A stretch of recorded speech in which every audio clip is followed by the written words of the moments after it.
We're back with Phil, Rachel, Control Concepts of Ohio, building automation, but now we're talking environmental controls. How do you define what an environmental control is, and why are they important? What do they do?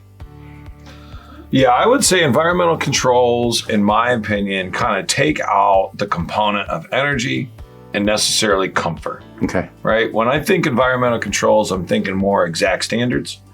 We're producing an environment for a manufacturer or a testing facility or something that needs to be very exact. Okay. Again, I think I referenced in a previous video a zoo that we work with, right? A local zoo that we work with that has some very exact needs for, the bat exhibit or whatever. Okay, right? No, I got you. You know what I mean? Where Sure. it's just they got to live in these really exact environments. Yeah. And it doesn't matter about the energy. It doesn't matter about necessarily occupant comfort, right? Okay. But it has to be the right temperature, the right humidity, the right pressure, all things that we can get directly involved in.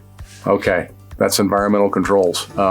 You're obviously taking some instruction, or you're getting some input from what they need, obviously, correct? I mean, that's where it usually tends to begin when you're talking about environmental controls then? Yeah, Okay. it's just a sit down with, usually they're going to have like a plant operations manager, or some kind of production engineer, somebody that's in charge of that product or process for a manufacturer.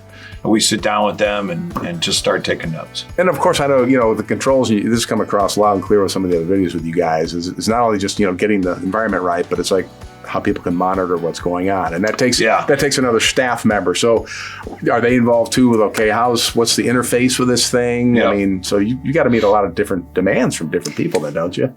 Well, yeah, and that's almost a whole other thing too, because they might not necessarily know what deficiencies they have or what exactly the temperature really is. I mean, it could be as simple, something as simple as that. So, Phil or one of the guys would go in and take an actual accurate, guys, it was supposed to be 55 degrees in here for the animal to be active, and it's actually 57. Yeah, okay, you would right. be surprised. So we do have, accurate, precise tools to do things like that, to take accurate readings. It's critical. That's a good point. I mean, you got to make sure the environment really is what it's supposed to be. Exactly. If you're I never even thought about that aspect. Exactly. And you guys do cover that. Yes. We buy tools that are calibrated and are able to be recertified and recalibrated, so we can even make sure that, what we're measuring on our systems are validated, right? That they're actual temperatures.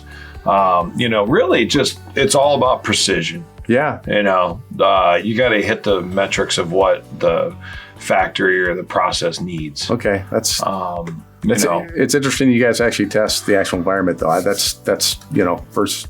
That's interesting. You have to. You have to. Anything less is, in my opinion, ineffective. One last question. When you did the bats, were you also controlling the lighting? Because I know I've been to a bat. It's got to get nighttime, right? Yeah, that's really neat. That's fun. Lighting is part of it. Wow, yeah. We get into a lot of lighting controls, and it's really important for lighting is really important for environment, people's work experience, and things like that. Generally speaking, on the environmental side, it usually comes down to temperature, humidity, and pressure. Yeah. Okay. Those things. Those are the most important things. Ventilation. Yeah. We need a certain amount of like fresh air coming in from outside, or we did a project for a facility here just recently, and they use a lot of liquid nitrogen in their facility. So we had to monitor for depleted O2 levels. Wow. Oxygen levels. Yeah, crazy. You guys into some crazy stuff, man.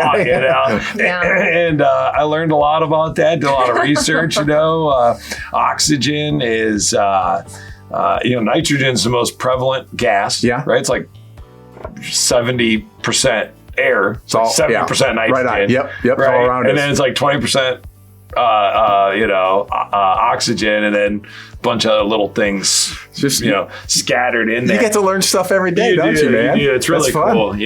Oxygen's a finite number though, right? At like 19%, you start getting lightheaded, right? At 20%, you're okay. Yes. So environmental controls, I mean, it's there's a lot to think about there, and again, you've come a long way. 20 years in the business.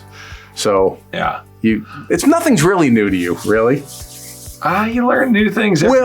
You learn Okay. new things. But I mean, People come to new you're learning it in real time. It's Yeah. like you're never caught Yeah. like behind Got a a good- ball. got a No, he knows where to build on. start. Yeah, Yeah. he's Place to got a go. good Gotta go look. foundation. Gotta know where to go find the answers, right? That's what That's right. separates us from the amateurs. Well, that's good. Yeah. Well, hey, if you're looking for an answer, well, you just heard it. This is Phil. This is Rachel, and it's Control Concepts of Ohio. Visit the website at controlsohio.com.